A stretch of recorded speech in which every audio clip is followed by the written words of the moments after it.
Hello students, welcome to SM classes. এর আগের দিন আমরা Ghosh on the veranda chapter number 13 activity 5 পর্যন্ত করে নিয়েছিলাম। আজকে আমরা অ্যাক্টিভিটি 6 থেকে করে নেব, চলো দেখে নিই। তো অ্যাক্টিভিটি 6-এ আমাদের বলে দিয়েছে complete the following sentences with information from the text. তো আমরা যে চ্যাপ্টারটা পড়েছি ও থেকে ইনফরমেশন নিয়ে আমাদেরকে এই যে ড্যাশগুলো আছে এগুলো পূর্ণ করে নিতে হবে। তাহলে দেখে নাও, Anil's mother thought that seeing a snake. তো অনিলের মা ভেবেছিল যে সাপকে দেখা ইন দ্য আর্লি মর্নিং, ভোরবেলা, is a matter of luck, ভাগ্যের ব্যাপার। Kamal and the author did not want to go to their room because Kamal এবং যে লেখক ছিলেন তিনি নিজের কামরায় যেতে চাইছিলেন না, কারণ দেওয়ার ফ্রাইটেন্ড, তারা ভয় পেয়ে গিয়েছিল, to hear the ghost stories, ভূতের গল্পগুলো শুনে। When Anil's mother saw the boys rushing about, যখন অনিলের মা দেখলেন যে ছেলেরা দৌড়াদৌড়ি করছে, she screamed, তিনি চিৎকার করলেন, and collapsed on a cot, এবং একটা খাটিয়া, কোট মানে হচ্ছে খাটিয়া, খাটিয়াতে অজ্ঞান হয়ে পড়লেন। কমল sang softly because কমল বিনম্রভাবে গান গাইতে লাগলো, বিকজ কারণ he wanted to raise their spirits, সে চাইছিল জেগে তুলতে তাদের সাহসকে। এবার আমরা করে নেব activity 7, answer the following question. নিচের যে কোয়েশ্চেনগুলো আছে এগুলোর আমাদের আনসার লিখে নিতে হবে। Why did Anil and Mulia appear পেল অ্যান্ড অ্যানশিয়াস? অনিল এবং মুলিয়া কেন বিবর্ণ এবং উদ্বিগ্ন হয়ে উঠেছিল? অনিল অ্যান্ড মুলিয়া অ্যাপিয়ার পেল অ্যান্ড অ্যানশিয়াস বিকজ, অনিল এবং মুলিয়া উদ্বিগ্ন এবং বিবর্ণ হয়ে পড়েছিল কারণ দে ওয়ার টু ফ্রাইটেন, তারা খুব ভয় পেয়েছিল, to hear the ghost stories, ভুতুড়ে গল্পগুলোকে শুনে। What did Anil's mother think when she saw the room empty? তো অনিলের মা যখন কামরাটাকে খালি দেখলেন তখন তিনি কী ভাবলেন? When Anil mother saw the empty room, যখন অনিলের মা খালি রুমটাকে দেখলেন, শি থট, তিনি ভাবলেন, that ghost had taken the boys away along with their bed. তো মানে ভূতরা এসে বাচ্চাদের মানে ছেলেদের নিয়ে গেছে তাদের বিছানার সাথে সাথে। Question number C, what was the effect of Kamal singing on the author? মানে কমলের যে গান গাওয়াটা ছিল লেখকের ওপরে কী প্রভাব ফেলেছিল? ইফেক্ট মানে হচ্ছে প্রভাব। কমল সিঙ্গিং মেড দ্য অ্যাটমসফিয়ার মোর ইরি, ইরি মানে হচ্ছে ভয়ঙ্কর বা ভুতুড়ে। তো কমলের যে গান গাওয়াটা মানে চারিদিকটাকে ভুতুড়ে করে ফেলে, মানে ভয়ঙ্কর, আরও ভয়ঙ্কর করে ফেলেছিল লেখকের জন্য। Do you think Anil's mother believed in ghost? তোমার কি মনে হয় যে অনিলের মা ভূতে বিশ্বাস করতেন? Give a reason for your answer, তোমাদের যে উত্তরটার কারণটাও লিখতে হবে। Yes, Anil's mother believed in ghost, হ্যাঁ অনিলের মা ভূতের ওপর বিশ্বাস করতে, কারণ when she saw the boys, যখন তিনি ছেলেদের দেখলেন, dashing about in their pyjamas, পাজামার ভিতরে যখন মানে ছেলেদেরকে দেখেছিল, she mistook them as a ghost, তিনি তাদেরকে ভূত ভেবেছিল। এবার আমরা করে নেবো activity 8, fill in the blanks with suitable modals. Modals দিয়ে আমাদেরকে ফিল ইন দ্য ব্ল্যাঙ্কসগুলো ফিল করে নিতে হবে। I dash speak English, I can speak English হবে মানে আমি ইংলিশ বলতে পারি।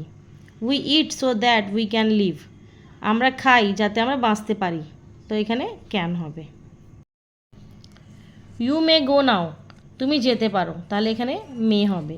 Dash you have good luck, may you have good luck, যখন আমরা কারোর জন্য শুভেচ্ছা প্রকাশ করি বা কোনো আশা কারোর প্রতি রাখি সেখানে আমরা মে ইউজ করি।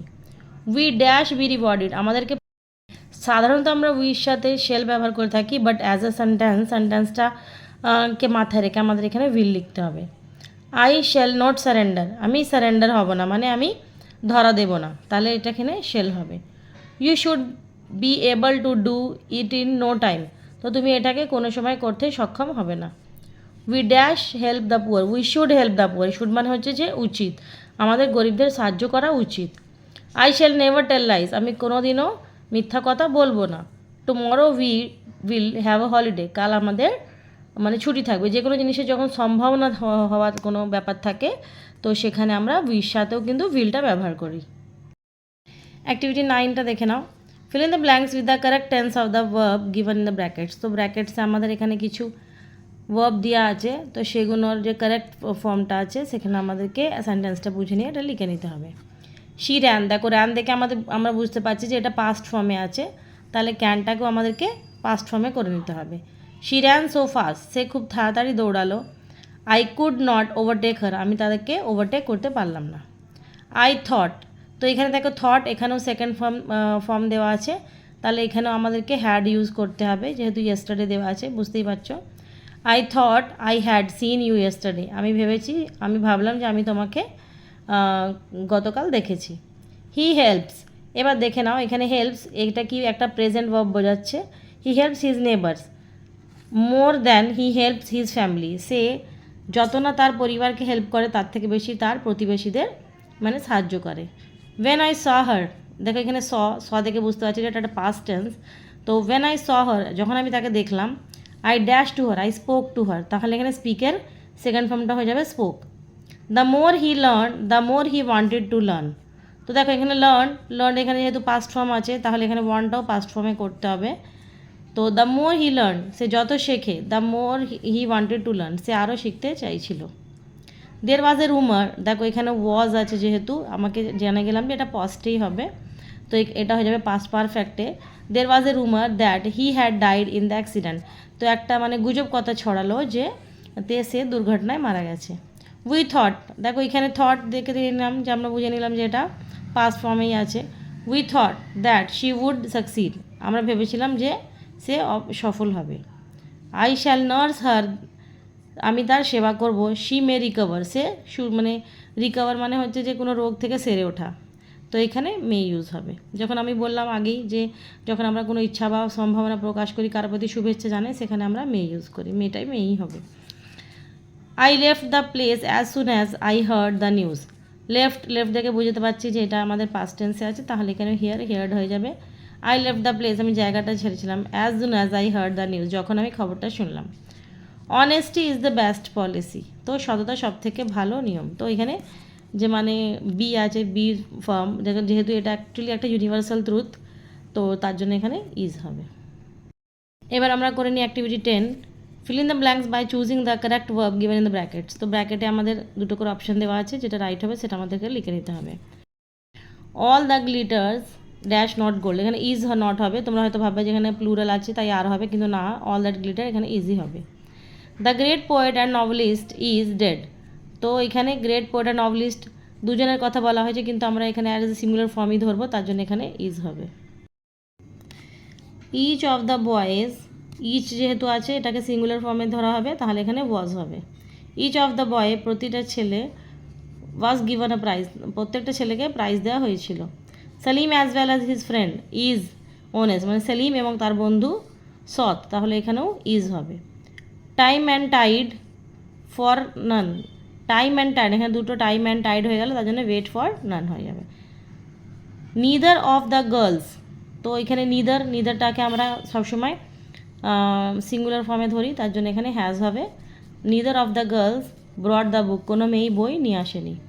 নান but the brave deserve, none but the brave, none আছে যেহেতু তাহলে আমরা এখানে সিঙ্গুলার ধরবো। None but the brave deserves the fair, তো কেউ নয় মাত্র সাহসীরাই ডিজার্ভ করে ফেয়ার, মানে ফেয়ার মানে হচ্ছে যে সঠিক কোনো জিনিস পাওয়া, সেটা মানে ব্রেভরাই ডিজার্ভ করে। 3/4 of the meal was eaten, তো 3/4 মানে 4 ভাগের 3 ভাগ খাবার খাওয়া হয়ে গেছে। ইদার ইউ, দেখো ইদার আছে, ইদারটাকে আমরা অলওয়েজ সিঙ্গুলার ফর্ম ধরবো, তাহলে এখানে হ্যাজ হবে। Either you or he has done it, হয় তুমি বা সে এই কাজটি করেছে, মানে আস্তে আস্তে এবং একইভাবে কোনো কাজ করলে আমরা রেস জিততে পারি, এটা আমরা আগেও পড়েছি, slow and steady wins the race, তো এখানে আমরা স্লো অ্যান্ড স্টাডি দুটোকে একটাই ধরবো, মানে সিঙ্গুলার ধরবো, তার জন্য এখানে উইন্স হবে।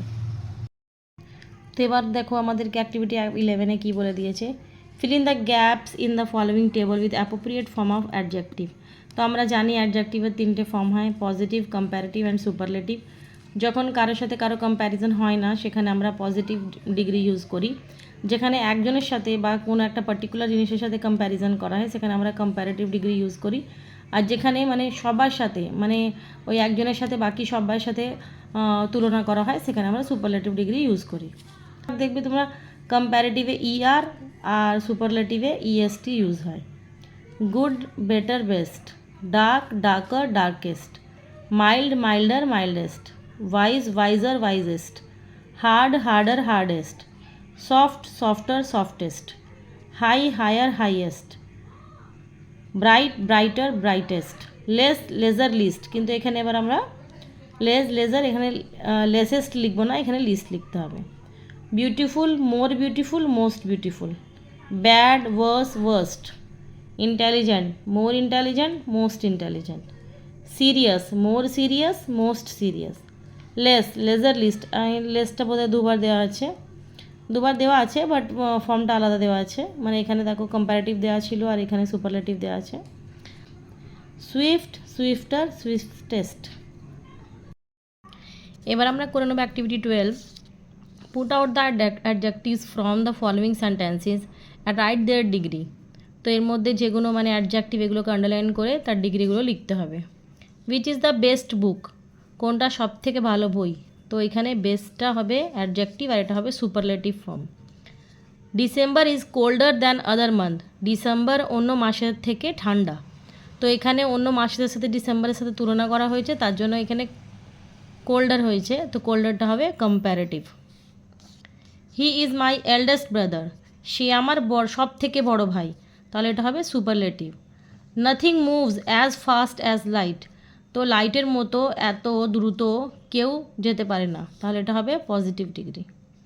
Success is sweater than failure, সফলতা অসফলতা থেকে বেশি মিষ্টি, তাহলে এটা হবে কম্প্যারেটিভ ডিগ্রি। আশা করি তোমরা সব অ্যাক্টিভিটিগুলো ভালোভাবে বুঝতে পেরেছো। তো আমার ভিডিওটা ভালো লেগে থাকে লাইক অ্যান্ড শেয়ার করে নিও, আর এরকম আরও ভিডিও পেতে হলে আমার চ্যানেলটাকে সাবস্ক্রাইব করে নিও। Thank you.